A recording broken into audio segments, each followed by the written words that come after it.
Hi, it's Tim Hagan from Progress Coaching, and welcome to another episode for the Coaching Conversations podcast. Now, we are on Stitcher, we are on iTunes, and multiple different channels. Please check us out. Now, one of the things that you'll get out of our podcast episodes is a lot of content, a lot of strategy. It's not fluff, it's not concept, yet we really want you to engage with the content and let us know your feedback. If you have any questions, feel free to reach out to us. If there's topics you'd love to have us address, we would love to share them with you. Let us know your impact and let us know your feedback. Now, in other episodes, we talked about our coaching framework. And if you happen to have a pad of paper, write this down, QALMS, Q-A-L-M-S. Now, this is how we teach leaders how to coach. Yet this coaching framework can also be used as a mapping methodology to your particular training initiatives or imperatives.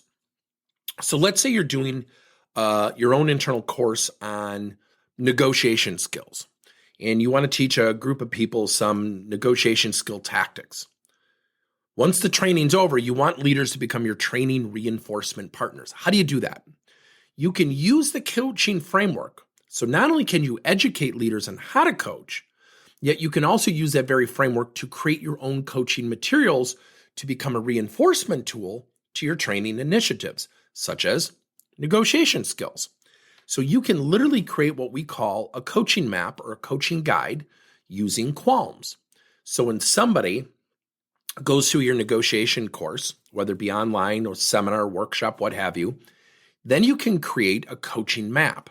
You can literally write out the questions. You can literally itemize the activities.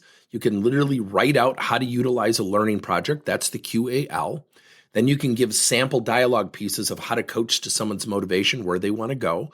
And then you can create maybe 3 or 4 supplemental coaching strategies, such as observe and journal or peer-to-peer practice sessions.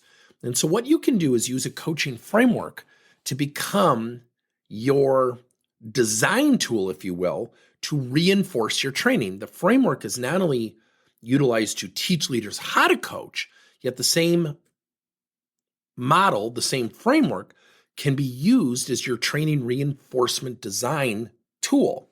So we've actually done this for sales, customer service, back office, credit unions, banks. And what we do is we take the same framework, QALMS, Q-A-L-M-S, questions, activities, learning projects, motivator, and supplemental coaching, and we craft custom solutions. We've done this for sales processes. We've done this for customer service models. We're in the midst of doing this for a couple banks and credit unions right now. Their corporate values and missions. How do we coach to the definition of integrity? How do we coach to the definition of be good to one another and teamwork and things like that? So remember, when you have a coaching framework, that same coaching framework can be your mapping methodology to reinforce your training and learning and development initiatives. Thank you for listening to another episode of Coaching Conversations by Tim Hagan and Progress Coaching. Now, our company is always coming out with new and innovative solutions to help leaders coach their employees. And recently, we just created a new service called Coach to You, where leaders can pick and choose topics and assign 7 to 21-day programs for employees to learn and, more importantly, apply actions and then reflect and share what they're going to do going forward as a result of the learning. It's called Coach to You. We're literally bringing coaching to your employees. If you're intrigued, we'll have a link in each one of our episodes where you can get more information. And again, thank you so much for listening to another episode.